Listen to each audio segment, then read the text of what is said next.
시째 시작했던 것 같은데 벌써 그 7번째 마지막 시까지 도달하게 되었습니다. 우리 아가서 8장 말씀 우리 함께 펴보시고 말씀 시작하도록 하겠습니다.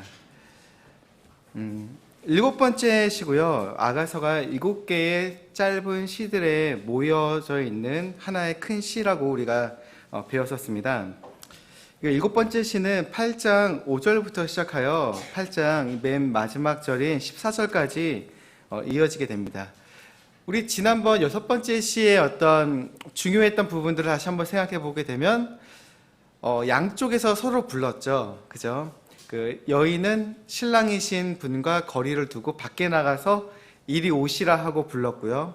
신랑이신 분은 돌아오라 이렇게 하면서 불렀던 그 음성을 우리가 생각하면서 이스라엘의 현 상태가 그와 같다 이렇게 생각을 해보게 되었습니다. 통곡의 병에서도 그 사람들이 지금도 주님께 그 대언자들의 이름들을 두고 그리고 주님의 이름을 부르면서 주님께서 다시 한번 우리에게 오시기를 그리고 이제 메시아를 보내시기를 지금도 통곡의 벽에서 그렇게 기도하고 있지만 실제 메시아로 2000년 전에 오셨던 예수님에 대해서는 거절한 채 주님께서는 자신에게 올 것을 돌아오라 이야기하시지만 그들은 저 멀리에서 주님을 부르고 있는 것을 우리가 한번 생각해 보게 되었습니다. 7번째 시는요, 한마디로 설명을 해드리자면 광야에서의 사랑을 다시 기억해냄이라고 말할 수 있을 것 같습니다. 광야에서 사랑을 다시 기억해낸다는 것입니다. 이 내용이 사실 이 내용 자체만 이해하기에는 좀 어려운 부분들이 있습니다. 그렇기 때문에 우리가 이 부분을 읽을 때 조금 더 도움이 되고자 비슷한 주제에 대해서 설명하고 있는 다른 대언서가 매우 비슷한 그 초점을 가지고 이 부분에 적용이 된다는 것을 우리가 알 수가 있는데 그것은 호세아서입니다. 왜냐하면 아가서의 지금 마지막 부분들은 우리가 이스라엘의 회복이 아직 안 됐잖아요. 그리고 이 내용들을 조금 있으면 보게 될 텐데 지금 이스라엘의 회복 이전에 그녀가 고통스러워하는 그 모습, 그 안에서 주님을 찾게 되는 그 모습이기 때문에 우리가 요한계시록을 통해서 이스라엘이 회복되어서 주님께 예수 그리스도가 바로 우리 메시아였구나 그걸 발견하기 전까지 그들이 계속 고통을 당할 수밖에 없거든요. 지금도 본토에 돌아간 사람들이 있지만 여전히 방황하고 있는 사람들이 있다는 것을 생각할 때요. 근데 호세아서의 내용의 어떤 주제를 말하자면 신랑이신 분을 떠난 그 신부를 통해서 신부인 이스라엘을 향한 신랑이신 하나님의 그 상처를 받으신 그 마음을 대언하고 있었습니다. 그러니까 주제가 되게 동일하다는 것이죠. 그렇기 때문에 이 부분들을 설명할 때 많은 부분에서 호세아서를 좀 인용할 것 같습니다. 먼저 우리가 그 8장 5절부터 이 내용을 한번 읽어보게 되면 이처럼 말합니다. 자기의 사랑하는 이에게 기댄 채 광야에서 올라오는 이 여자는 누구인가? 내가 사과나무 밑에서 너를 일으켜 세웠나니 거기서 내 어머니가 너를 낳았고 거기서 너를 뵌 그 여인이 너를 낳았도다. 신랑의 말로 확실하게 보입니다. 신랑의 말이 이 여인이 어디에서 올라온다고 말하나요? 광야에서 올라온다고 말하고 있습니다. 사실 이 여인 같은 경우에는 어땠나요? 신랑이 있었지만 신랑이 오라 했지만 돌아오라 했지만 그 앞선 6번째 시에서 멀리 갔잖아요. 그리고서 신랑이 오시라고 얘기를 하면서 신랑과의 거리를 좁히진 않았었어요. 근데 그녀가 있는 곳이 어디라고 말을 하냐면 여기 말씀에서 보니까 광야에서 그녀가 이제는 올라온다고 이야기를 하고 있습니다. 결국은 신랑이 있지만 보이지 않는 곳에서 그 신랑을 무시하고 갔던 거였습니다. 우리가 보통 무시라는 말이 저는 예전에 무슨 말인지 잘 몰랐었는데 물론 누가 나를 이렇게 험담을 한다면 내가 있는데도 험담을 한다든지 싸운다든지 그러면은 저 사람이 나를 무시하네 라고 말을 할 때 그 말의 의미는 알았지만 한자어라는 걸 잘 몰랐어요. 없을 무에 볼 시자입니다. 그러니까 있는데도 없는 것처럼 본다는 거예요. 대상을요. 즉 이 이스라엘의 이 술람미 여인이 그 앞선 시에서 신랑이 있는데도 보이지 않는 곳에 그냥 가버렸어요. 오라 오라 하는데. 그리고서는 신랑이 오라 하는 목소리와는 다르게 반대로 오세요 오세요 했어요. 말 그대로 신랑을 무시했던 거였죠. 그러자 보이지 않는 손이 작용을 했던 것 같습니다. 주님께서 물론은 그녀가 간 곳이 광야는 아니었겠죠. 앞에서 내용으로 봤을 때는 마치 레바논에 갔던 것처럼 보였어요. 근데 고향에 갔던 것처럼 보였죠. 막 약간은 우리 형제로 태어났으면 좋았을 텐데 막 이런 얘기도 나오고 막 뭔가 이렇게 처음 만났던 그 상황들에 대한 비유도 나왔고 그랬었습니다. 근데 그녀의 실질적으로 놓여져 있는 상태, 그녀가 올라오는 자리가 어디였냐라고 말한다면 성경에서는 광야라고 이렇게 말하고 있습니다. 신랑이신 그분을 신부가 기억하고 돌아오는 그 자리가 광야에서 올라오게 된다고 말하고 있습니다. 근데 이 동일한 초점을 호세아서는 이처럼 말합니다. 호세아서 2장 14절 15절은 이처럼 말합니다. 혹시 호세아서를 여러분이 이렇게 두 가지를 이렇게 왔다 갔다 할 테니까 손가락이나 혹은 좀 책갈피로 끼신 다음에 2장쯤에 껴서 보시면은 좋으실 것 같습니다. 호세아서 2장 14, 15절은 이처럼 말합니다. 그러므로 보라, 내가 그녀를 끌어당겨 광야로 데리고 가서 그녀에게 위로하는 말로 이르고 또 그때부터 그녀의 포도원을 그녀에게 주며 아구골짜기를 소망의 문으로 주리니 그녀가 어렸을 때와 이집트 땅에서 올라오던 날에 하던 것 같이 거기서 노래하리라. 이처럼 말씀을 하실 때 먼저 이렇게 생각해 보는 것이 하나님께서 왜 그녀를 호세아서를 통해서 이스라엘을 왜 광야로 보내셨을까 생각해 보게 됩니다. 그 전까지 이 호세아의 아내였던 여인의 상태는 어땠냐면은 신랑이 있었는데도 불구하고 자기의 음행에 따라 자기가 원하는 남자를 향해서 혹은 나에게 좋은 것을 주는 남자를 향해서 떠나갔다고 성경은 말합니다. 호세아의 아내의 상태가 그랬던 것을 두고 주님이 이스라엘의 상태를 말씀하셨던 거였습니다. 이스라엘의 상태는 본래 신랑이신 분을 두고 자기 원하는 대로 갔다는 거예요. 그래서 호세아에서 대표적으로 말하는 게 너가 아수르에게도 가지 말고 이집트에도 내려가지 말고 주님께로 돌아오라 이렇게 호세아가 말했던 이유였습니다. 자기가 원하는 사람, 나를 도와줄 수 있는 사람을 향해서 왔다 갔다 했다는 거예요. 근데 이처럼 호세아가 말했던 것과 동일하게 지금 그 솔로몬의 아가서에서는 그녀가 광야에서 올라온다고 호세아가 말했던 것과 동일하게 올라올 것을 말합니다. 광야가 무엇일까를 자주 우리가 성경을 통해 배웠을 때 우리의 삶이 뭔가 공고하거나 주님께서 어려움을 주셨을 때 그 삶을 광야의 삶이라고 우리가 많이 비유하곤 합니다. 약간 이런 생각을 해봤습니다. 사람이 배부르고 나태한 사람에게 뭔가 이야기를 한다면 그 말이 그러니까 공고한 삶의 어떤 유익들에 대해서 말을 한다면 그것이 먹힐까? 안 먹힐 것 같아요. 왜냐면은 그 사람은 당장 배가 부르고 등이 따스럽고 생각 속에 자신의 생각이 꽉 차 있기 때문에 더 이상 들어갈 여지가 없기 때문에 불가능할 것입니다. 아무리 배고픔에 대한 여유에 대해서 얘기한다라도 나는 배부른 게 좋아 이처럼 말할 것이기 때문입니다. 배고픔과 가난의 경험은 어찌 보면 사람이 경험할 수 있는 가장 원초적인 경험입니다. 배고픔은 그러니까 배부름으로 배고픔을 설명할 수가 없는 것입니다. 광야는 어찌 보면 그곳에 가면 뭐가 있을까요? 우리가 광야라고 말할 때 특별한 게 아니라 말 그대로 사막이에요. 돌짝밭이든 모래로 된 사막이든 한마디로 사막을 말합니다. 광야는.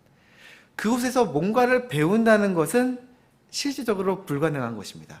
하나 배울 수 있는 것이라곤 내가 이곳에서는 모든 것을 포기해야 된다는 거예요. 내 지혜도 통용이 안 돼요. 혹은 내가 뭔가 가져왔던 물건들도 광야를 걷다 보면 빵도 다 떨어지고 물도 떨어지고 목마름과 이 태양볕 아래서 고난당하며 그늘조차 찾을 데가 없는 곳이 광야라는 것입니다. 내 어떤 지식이나 지혜가 다 통용이 안 되고 하나님의 손앞에 원초적으로 놓이게 되는 그와 같은 목마른 곳입니다. 사람이 우리가 일이 많아서 손이 바쁘고 일할 게 많아서 분주해서 발이 막 바쁘고 혹은 머릿속에 지식이 많고 마음에 쏟을 곳들도 많고 배가 부르면 그 상태에서 주님께서 던지시는 말씀을 듣기는 참 어려워요, 솔직히요. 저도 가장 주님 앞에 진실됐을 때가 언제였을까 한번 생각해 보게 되면 제가 공고해져서 주님 앞에 무릎 꿇었을 때가 가장 진실했던 것 같습니다. 왜냐하면 주님 앞에 동일한 모습으로 교회 예배당에 나올 때가 있지만 내가 어떤 모습인지 정말 나는 은혜로 긍휼로 구원받은 사람이라는 것을 고백할 수밖에 없는 나의 모습을 다시 한번 발견했을 때 무릎 꿇고 주님 앞에 벌거벗겨진 것처럼 그분 앞에 1대1로 나의 솔직한 모습을 드러내었을 때 실제적인 정말 위로, 주님이 이런 모습에도 나를 정말 사랑하신다는 거, 위로하신다는 거, 나의 기도에도 나의 어떤 겉모습과는 전혀 상관없이 나를 붙잡아 주신다는 것을 느낄 때가 너무 많이 있었습니다. 저도 신학교에 있을 때 참 많은 기도 제목을 이게 있었습니다. 기도 응답을 받은 적이 많았는데 제가 우리 효민 형제가 갈 때 이처럼 얘기를 했어요.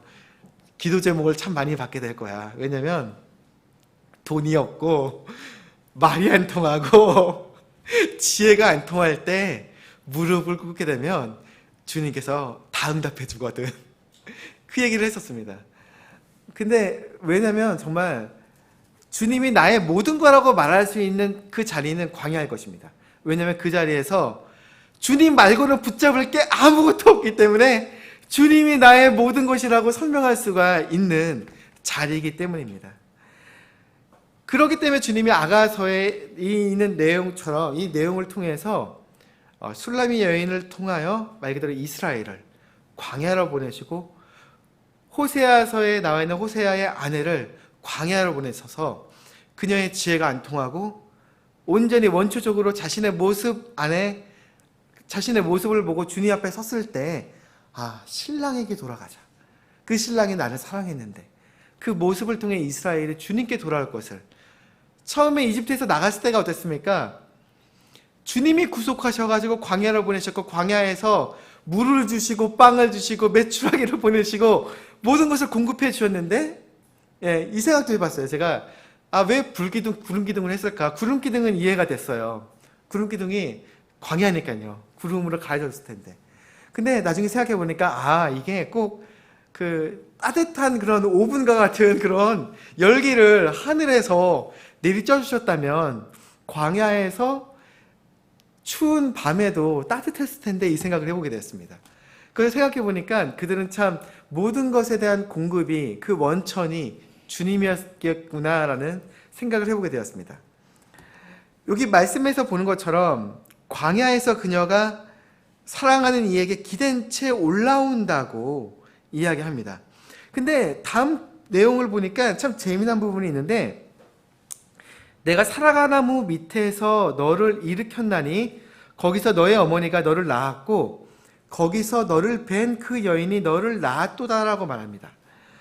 주님께서 그러니까 솔로몬은 하나님의 시각으로서 대언하는 대언자였습니다. 그죠?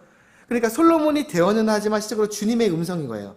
주님이 이스라엘을 그러니까 이 여인도 그랬죠. 이 여인이 태어났을 때 그녀를 보고 계셨고요. 그녀를 일으키셨던 것이 나였다라고 말씀을 하는 것처럼 이스라엘의 탄생에 있어서 이스라엘을 만들고 구속하신 이가 주님이셨고 그녀를 일으키셔서 이처럼 어떠한 자신의 약속된 땅에 보내셔서 키우셨던 것도 주님이었습니다. 그렇기 때문에 주님께서 그녀를 보고 계셨고 일으키셨다라고 말하고 있었습니다. 이것을 생각했을 때 나의 모습은 어땠을까라고 한번 생각해보게 되었습니다. 우리가 구원받은 사람으로서 분명하게 얘기할 수 있는 것은 내가 태어났을 때 주님이 그 자리에 함께 계셨다는 거예요. 주님이 안 계신 자리가 있겠습니까? 저 먼 곳에 이 먼 곳에 혹은 낮은 곳에 내가 숨어 있다 하더라도 주님은 내가 어디 있는지 알고 계십니다. 나의 시작점도 알고 계시고요. 또한 일으키셔서 우리가 도착할 마지막 그 지점도 이 여인이 다시 돌아가는 곳, 사랑하는 이에게 기댄 채 다시 올라오는, 광야에서 올라가서 도달하는 곳도 사랑하는 이의 품위일 테니까 도착점도 주님이라는 것을 우리가 생각해 보게 되었습니다. 내가 나 된 것은 정말 주님의 은혜라는 것, 내가 구원받은 것, 내가 태어났을 때 시점, 그리고 내가 마지막에 도달할 곳, 천국으로 인도하실 이 또한 주님이시라는 것입니다. 우리가 광야에서 올라왔다는 그 내용을 통해 이 부분을 먼저 생각해 보게 되었고요. 두 번째 우리가 보게 되는 부분들이 6절, 7절 말씀을 같이 한번 보시게 되면,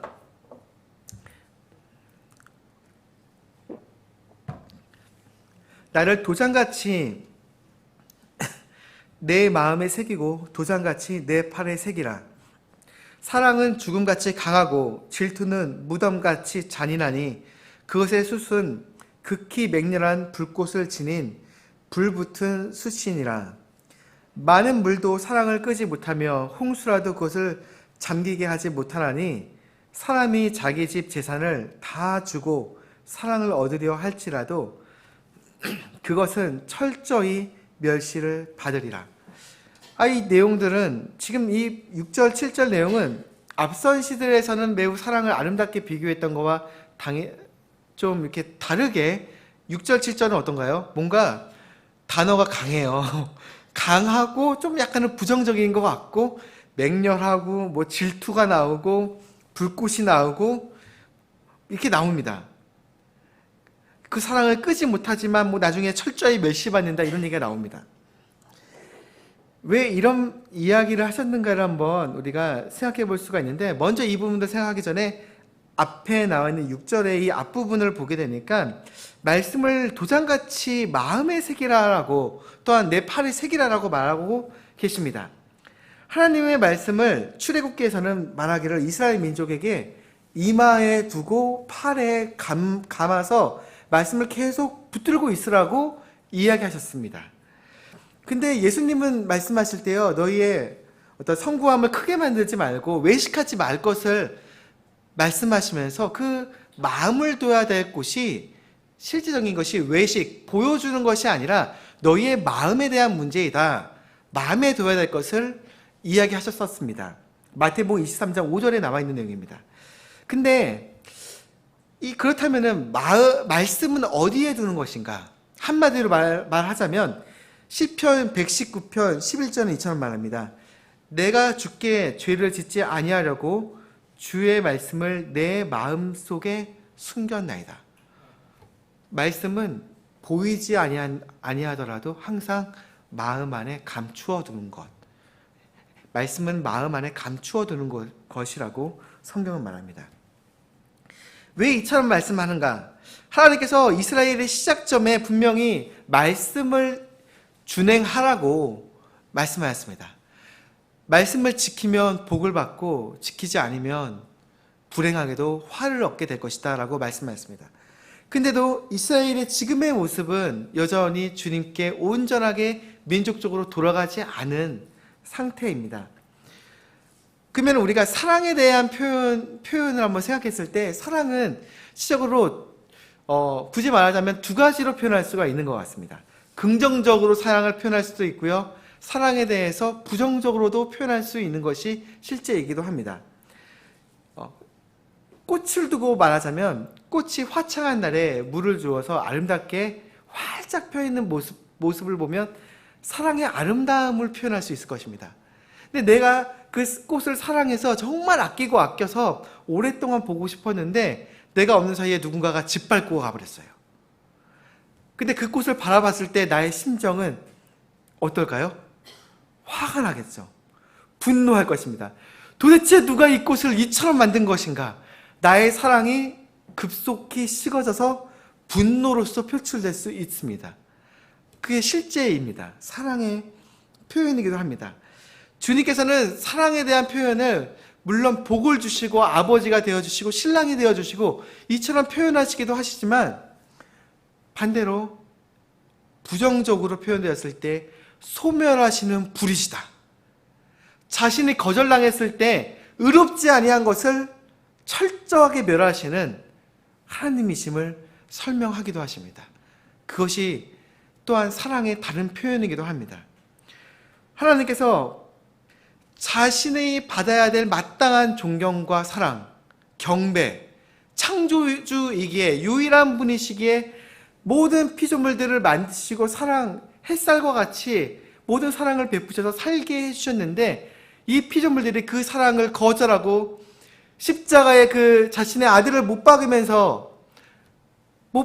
불구하고 그 사랑을 여전히 거절할 때 주님께서 도대체 그 거절하는 사람을 향해서 사랑한다 말할 수 있겠습니까?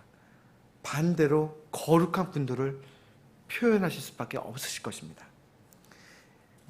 즉 소멸한 불이시라는 표현은 어찌 보면 하나님의 사랑에 대한, 피조물에 대한 사랑에 대한, 그것을 거절당했을 때에 대한 자신의 표현된 다른 표현이라고 생각해 볼 수 있다는 것입니다. 근데 지금 말하고 있는 아가서와 호세아서에서 나와 있는 사랑에 대한 질투는 조금 죄인을 향한 질투와는 조금 다른 표현으로서 보입니다. 왜냐하면 자신이 구속하여 값을 주고 산 신부이기 때문이라는 것이죠. 이미 구속한 신부예요. 값을 주고 사서 나의 것으로 삼았어요. 언약 관계인 거예요. 그리고 너와 나는 하나인 것을 이야기했기 때문이라는 것이죠. 그럼에도 불구하고 사랑에 대한 질투는 분명 여전히 있을 수 있습니다. 사랑하기 때문에 질투하는 거예요. 만약에 내가 사랑하는 배우자가 이런 일은 전혀 없어야겠죠? 근데 배우자가 나를 바라보고 나를 사랑해야 되지만 호세아의 아내처럼 다른 사람을 향해 내가 사랑한다 말하고 떠나간다면 주님께서 정말 얼마나 슬퍼하시겠습니까? 하겠습니까? 주님의 그 슬프신 마음이 표현된 것이 호세아서였던 거였습니다.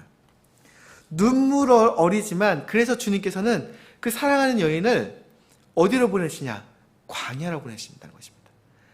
다른 사람들이 호세아의 아내에게 뭔가를 주기도 하고 좋은 거를 주기도 하니까 먹고 살만 하니까 그 사람들을 향해 쫓아갔던 거예요.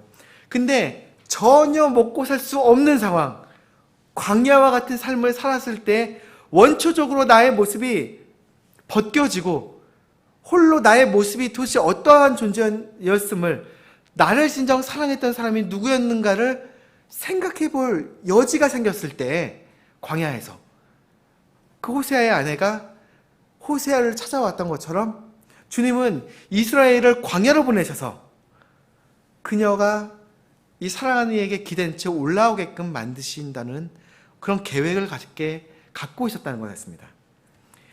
그 상황에 따라 주님은 질투로 인하여, 사랑에 대한 질투로 인하여 사랑하는 사람을 광야로 보내십니다. 근데 우리가 한번 이 부분에 대해서 한번 생각해 볼 때,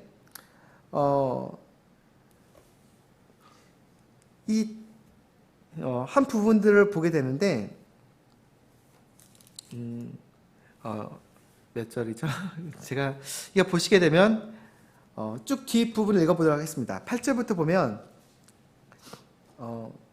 죄송합니다. 8절은 나중에 보고 먼저 한 가지만 얘기를 하고 이제 넘어갈 수 있을 텐데, 먼저 하나님께서 소멸하시는 불의심을 말씀하시는 그 부분들을 생각할 때 이스라엘이 먼저 그러면은 처음에 하나님께서 자신을 두고 소멸하는 불로서 설명했던 그 자리를 생각해 보게 되면 주님께서는 그 자리가 민수기 25장 1절부터 3절까지의 내용을 통해서 말하기를요, 모압 민족이 이스라엘과 행음하게 하자 주님께서 질투하시고 소멸하는 불로서 그 죄인들을 처단하실 수밖에 없었음을 이야기하였습니다.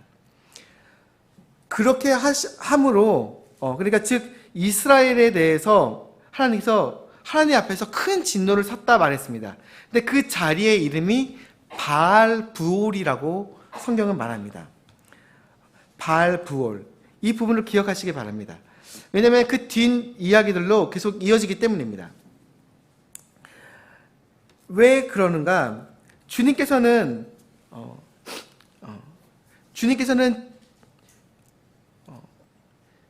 우리를 두고 우리에 대한 사랑이 있지만 그 사랑에 대해서 거절당했을 때에 진노하시는데, 그잖아요. 주님께서 자신의 이름을 두고 이스라엘을 사셨고 이스라엘 땅에 보내시고 그들을 사랑하시지만 바알을 따라서 그들이 갔을 때 그들에게 징계하시고 소멸한 불로서 스스로를 드러내어 보여주셨습니다. 뒷부분에서 나중에 보게 되겠지만 이스라엘은 또한 좀 있으면 바알에 대한 이름이 뒷부분에 나오게 됩니다. 11절을 보시게 되면 솔로몬이 바알 하몬에서 포도원을 소유하고 라고 말하면서 바알 이야기가 나옵니다. 좀 이따가 좀 더 그 내용들을 설명할 텐데, 먼저 두 번째 이 내용의 그 다음 부분을 8절과 9절을 먼저 보시겠습니다. 8절에서부터 조금 읽어드리면, 우리에게 작은 누이가 있는데 그녀에게는 젖가슴이 없도다. 우리 누이가 청혼을 받은 날에는 우리가 그녀를 위해 무엇을 할까?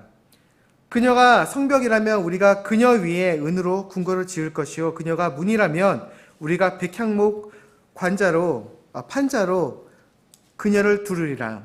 나는 성벽이요 내 젖가슴은 망대들 같으니 그런즉 내가 그분의 눈에 은총을 입은 자 같구나. 이 부분은 광야에서 그녀가 과거를 회상했던 그 원초적으로 자신 스스로가 놓였을 때 회상하는 그 모습으로 여겨집니다.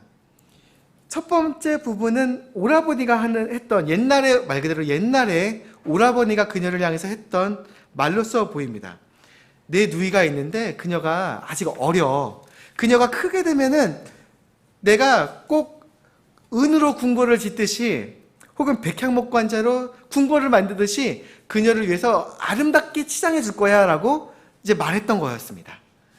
근데 현재 그녀는 자신의 모습을 보게 되게 됩니다. 나는 성벽이고 내 젖가슴은 망대들이니 그런즉 내가 그분의 눈에 은총을 입은 자 같구나 라고 말합니다. 광야에서 자신의 모습을 보니까 어떠나요? 물론은 고생하고 있지만 왕비예요. 왕비로서의 품위, 모습은 바뀌지 않았을 거예요. 신분이 바뀌어 있진 않아요. 과거의 오라버니가 말할 때 내가 줄 것이 없는데 내가 어떻게 해줘야 될까?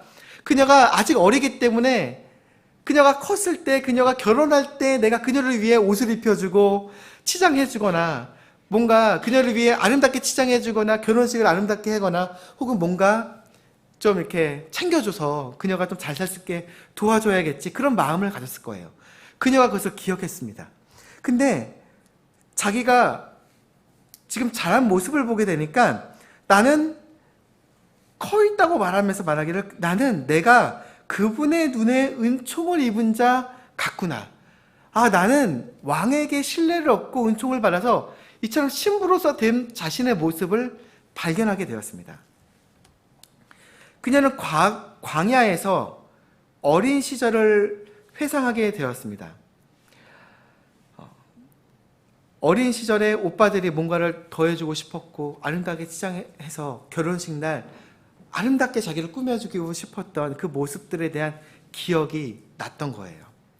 근데 그 모습보다 자신의 모습이 지금 더 아름답잖아요. 신분으로서 더욱 고귀한 신분이 돼 있어요. 은총을 입은 자가 되었습니다. 그랬을 때 그녀가 나의 나된 모습이 즉 솔로몬의 은혜, 즉 하나님의 은혜인 것을 그녀가 발견하게 되었습니다. 동일한 진리를 우리의 삶 가운데서도 발견하는 것 같아요. 저도 저의 모습을 볼 때 저의 모습을 시적으로 잘 발견할 때가 언제냐면 아이들을 볼 때인 것 같더라고요. 아이들에게 뭐 갖고 싶어라고 말하면 아이들은 스티커 한 장에도 매우 기뻐하고 스케치북 하나에도 너무너무 즐거워해요. 아직 어렸기 때문에요. 근데 물질에 대해서 뭔가 좀 더 알게 되거나 뭔가 욕심이 생겼을 때에는 그 욕심에 따라서 뭔가 이렇게 욕심이 더 커지잖아요. 사람들이 막 차를 바란다든지 집을 바란다든지 혹은 욕심들이 점점 더 커집니다. 근데 순수할 때 가장 원초적으로 내가 바라는 것을 솔직하게 말할 수 있는 그 자리에서 내가 바라는 것을 이야기를 한다면, 즉 나이가 어렸을 때 나의 모습, 내 마음속에 바라는 것들에 대한 표현들을 보게 되면 그것들은 내가 실적으로 바라는 것이 물질이 아니고 내가 정말 행복하기를, 나와 관계에 맺어지는 그 관계 안에서, 아버지와 자녀의 관계 안에서, 내가 사랑하는 사람과의 관계 안에서 행복하기를 바랬다는 것이, 그것을 발견하게 됩니다. 실질적으로 그녀가 광야에서 얻을 수 있는 새로운 뭔가 유익들은 다 물질적인 게 아니에요. 물질을 다 포기한 상태에서 그녀는 과거를 회상하게 된 거예요. 정말 아무것도 없었을 때, 오라버니와 자기들이 막 소꿉장난 했을 때 모습, 그때 오라버니가 했던 이야기들, 그 모습에서 순수함을 끄집어내게 된 거예요.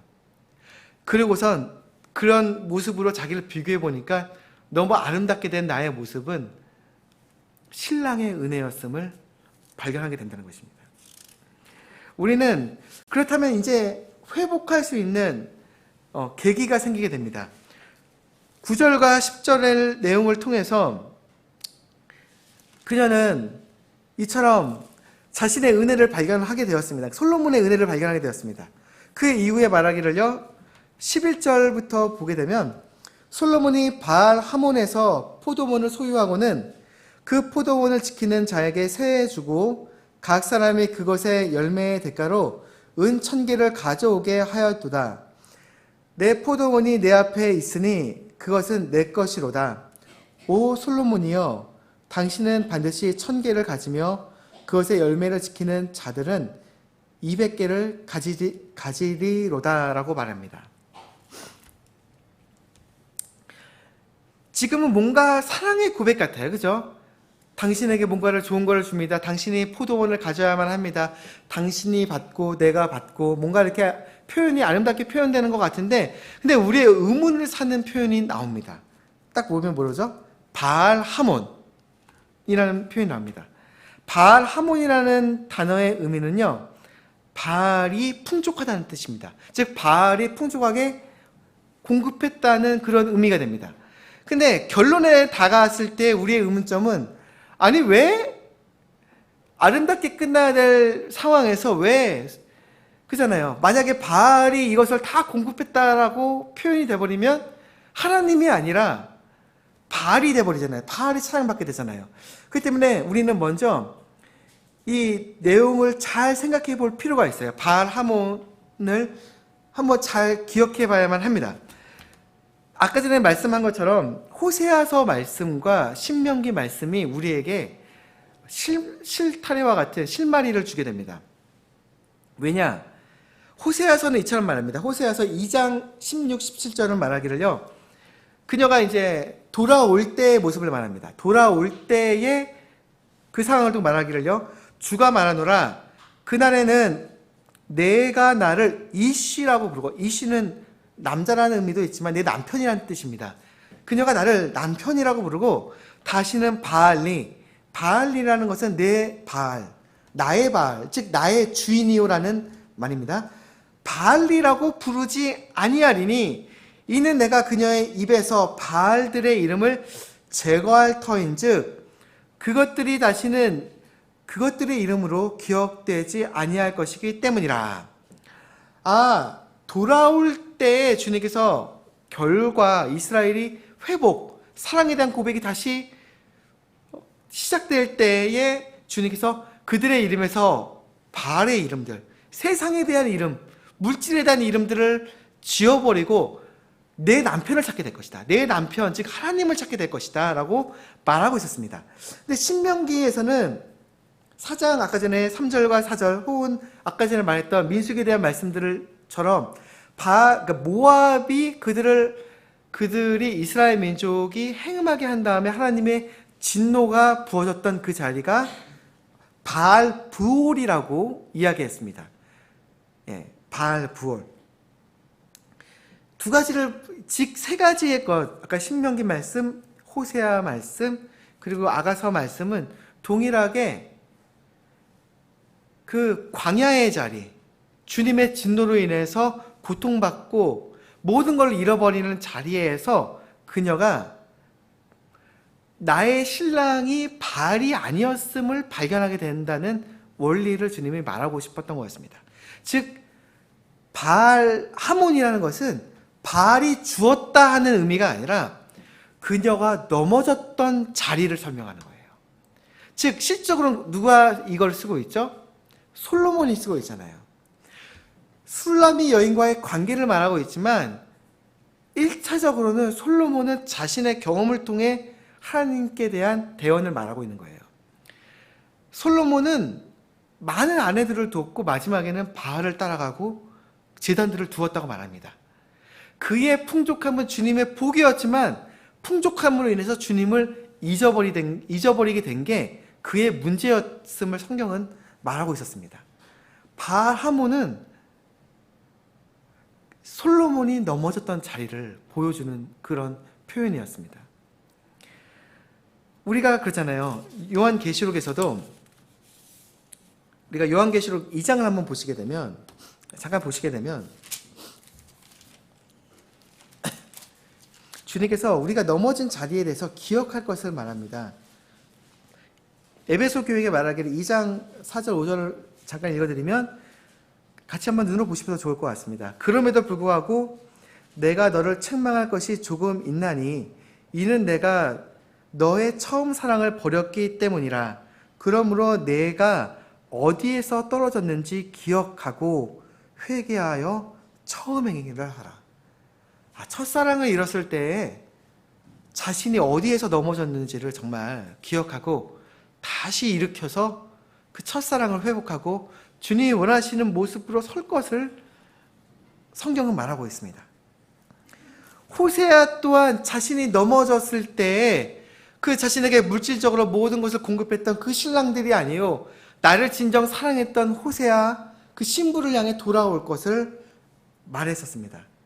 그리고 신명기에서도 바알 부호를 설명하시면서 그들이 바알을 따라 갔었지만 바알로 인해서 너희가 징계를 받았음을 설명하셨습니다.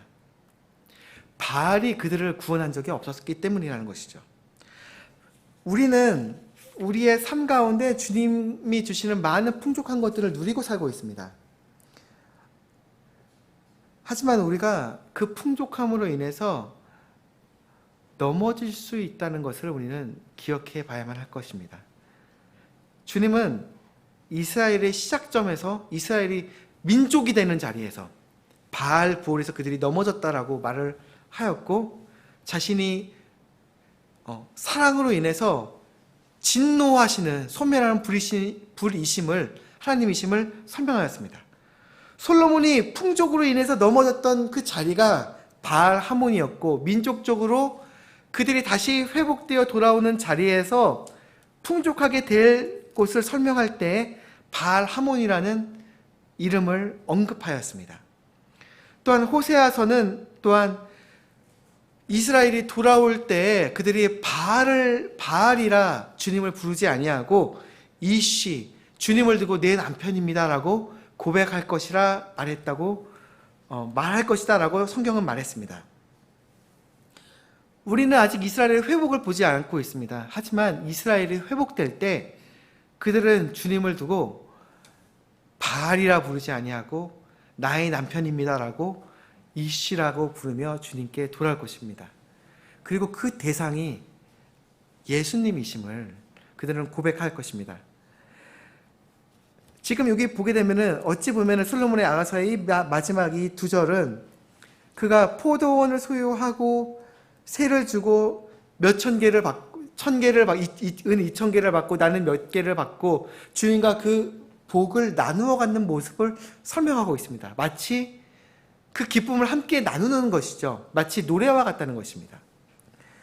주님께서 우리에게 복을 주시고 우리가 그 주님으로 인해서 경배를 돌리고 포도원의 풍족함으로 인해서 주님께 솔로몬에게 포도원의 그 많은 것들을 값으로 드리고 우리 또한 그 소장농으로서 그 은혜를 받고 함께 기쁨을 누리는 그 모습은 우리가 주님께 뭔가를 받고 주님의 은혜를 받고 주님께 경배를 돌리는 받고 돌리고 주님은 더욱 주시고 주님께 더욱 드리고 이 찬양과 같은 모습으로 보여진다는 것입니다. 비록 이스라엘은 바알로 인해 넘어졌지만 주님 이시로 인해서 이시라 불리는 나의 남편으로 인해서 돌아올 것입니다. 이것이 이스라엘의 마지막 모습일 것을 성경은 이처럼 심지어 노래로서 설명하고 있는 것입니다. 다음 주는 이 마지막 부분을 후렴에 해당되는 부분과 결론을 한번 말씀 전체적인 내용을 통해서 결론을 한번 보도록 하겠습니다. 우리 기도하고 마치도록 하겠습니다. 하나님 아버지, 우리는 항상 연약하고 나의 미천한 모습을 주님 앞에 보여드릴 수밖에 없는 존재이오나 주님, 우리가 광야에 놓여졌을 때에 나는 정말 아무것도 아니고 벌거벗겨져서 어린아이처럼 태어났을 때에도 주님이 나를 붙들으셨고 지금 나의 연약한 모습을 또한 붙들고 계시는 것이 주님이심을 우리가 말씀을 통해서 다시 한번 기억해 보게 됩니다. 주님, 우리가 돌아갈 자리가 어디인지 다시 한번 힘을 내어서 우리의 모습 가운데 회복해야 될 것, 회개해야 될 것이 있다면 열심을 내어서 첫사랑을 회복하고 회개할 수 있는 믿음을 주시고 주님과 더욱 친밀하게 그 관계를 형성하고 주님이 우리에게 복을 주시고 또한 우리가 주님께 경배드리며 참된 연합 가운데 들어갈 수 있는 삶을 우리에게 허락해 주시기 바랍니다. 마지막 이스라엘을 회복해 주실 것처럼 우리의 삶 또한 매 삶 가운데 회복해 주시길 바랍니다. 예수님의 이름으로 기도드렸습니다. 기도하고